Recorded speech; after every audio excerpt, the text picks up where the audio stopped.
Okay, so I just finished watching the 4K Blu-ray version of Despicable Me. I own this on Blu-ray, and I love these movies. I picked up Despicable Me 1 and 2 today, and Dread, all three movies that I really enjoyed on Blu-ray. And they were movies to me that were worth repurchasing, especially to see the HDR. And the Despicable Me and Despicable Me 2, I don't know if they're the first to be released but they have Dolby Vision. Now, let me just say this first. I have an OppO UDP-203 Blu-ray player, spectacular 4K Blu-ray player. I'm an OppO fan. It's my fourth OppO. But the problem with the OppO is OppO still hasn't released their 4K or their Dolby Vision patch or update for the system. It is Dolby Vision capable, but it needs an update to activate it. Why they haven't done that to this point, I don't know. I'm assuming it's because they don't offer any other streaming services or anything else like that on the player, so they just haven't done so. If they offered Netflix and with Dolby Vision and that kind of stuff, I'm guessing they would have done it. But it still isn't available, which is just stupidity as far as I'm concerned. What they're waiting for, I don't know. I'm sure they have their reasons for it, but I mean, come on. I think some of the other players available at this point that are Dolby Vision compliant must have it already. So why they haven't done it, I don't know. Maybe they're just waiting for more content. Maybe they just feel it needs to have more optimization with their player. Whatever the case is, just get to it. Stop screwing around and release it, because there now are discs available for it, and you should have been there and ready for it. Having said that, in HDR10, it looks spectacular. Now, the Blu-ray version of this also looks spectacular, and I can't say that I see a huge difference between the two as far as resolution, because when I watch the Blu-ray version, it's being upscaled to 4K by my television or any other component that's going through that it upscales. It looks great. Where I do notice the difference, however, is with the HDR. The difference in the color. The colors are much more varied with the HDR version. It's just an incredible looking film. If I already owned it on Blu-ray, or if I was you, would I pick it up again?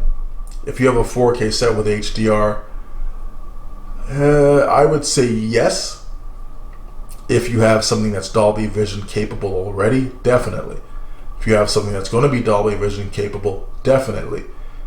If you have something that's not going to be Dolby Vision capable, no. I don't know that I necessarily would buy it again just for an uptick in resolution. Because if you have a television set or anything else that's going to upscale it to 4K or to look like 4K, I don't know that this would be worth a repurchase. But if you do again have HDR, it is worth to see the extra brightness and the extra variations in the color. But again, the Blu-ray of this looks spectacular, so I don't even know that it's worth a rebuy in general. It just really all depends on what kind of freak you are as far as 4K and HDR is concerned. Like, to me, I love this stuff, so I will repurchase content I love, which this is part of, Dread is part of, but it isn't always worth it to everybody, at least. So that's the thought you have to put into it. Do you want to spend the extra money on this stuff? I think it's spectacular. I'm really very, very happy with what I'm seeing. It just jumps off the screen. I love with these movies that they're not like letterbox. They're not 16:9. They take up the whole screen, so you really feel this immersion when you're watching the film. It doesn't have a Dolby Atmos soundtrack from what I can see, but it does support dts-x.